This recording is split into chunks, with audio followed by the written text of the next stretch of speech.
The United Nations Security Council holds an emergency meeting after the deadliest day in Gaza in years. At least 60 Palestinians killed, thousands more injured. With the US out, Iran and European leaders meet in Brussels in an effort to save the nuclear deal. And high-stakes trade talks between the United States and China. 3 important stories, and we'll tackle them all. Hello, I'm Anand Naidu, and this is The Heat.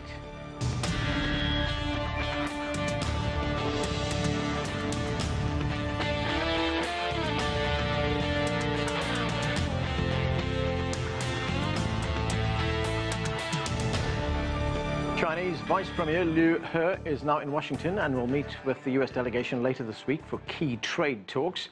We begin our coverage with CGTN's Nathan King in our newsroom. And Nathan, this meeting follows US-China trade talks in Beijing, where the two countries failed to reach an agreement on a long list of US demands. So what are the expectations for these talks? Well, better than the talks in Beijing, yeah. As you intimated there, the US turned up with a list of proposals that was pretty much surrender, especially because it asked for everything that the US had been demanding and more, including a $200 billion reduction in the trade deficit. That had been $100 billion before that, and also said to China, you can't respond if we slap tariffs on you, and don't take this to World Trade Organization. So pretty unrealistic. And China came back with its demands, which essentially said scrap all the proposed tariffs and the investment restrictions you're proposing on purchase of technology. So basically that was an opening gambit. There have been communications behind the scenes. As you know, the US president tweeted over the weekend about the fate of ZTE, which of course has been banned from doing business in the US for 7 years. It looks like a lifeline might be thrown to that company, and that could create some goodwill on both sides. We're talking about potential purchases or increased purchases of US agricultural products, so there could be a quid pro quo. We'll have to wait and see. Liu He is here, Xi Jinping's chief economic advisor, with his team, and we expect talks on Thursday and Friday. But remember, there is a deep division within the Trump administration when it comes to China hawks, who don't want a short-term deal, but essentially want to change the way the Chinese economy operates.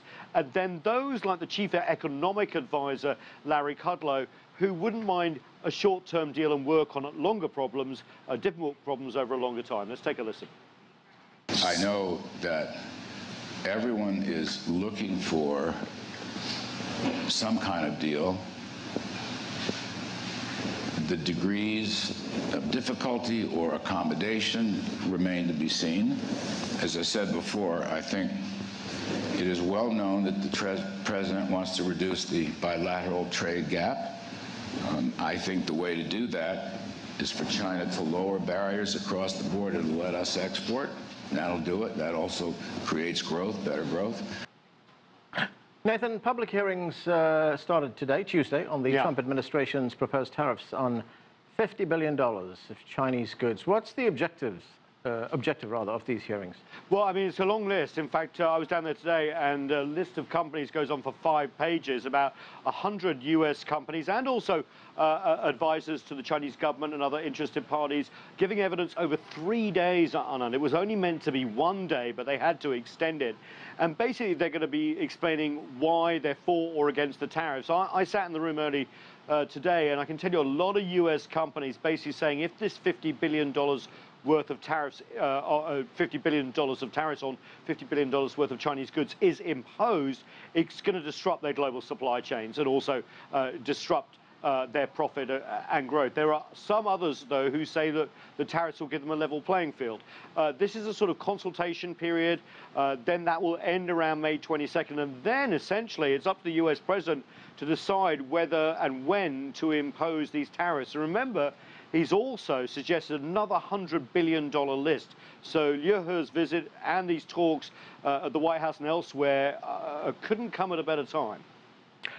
Thanks, Nathan. That's CGTN's Nathan King reporting.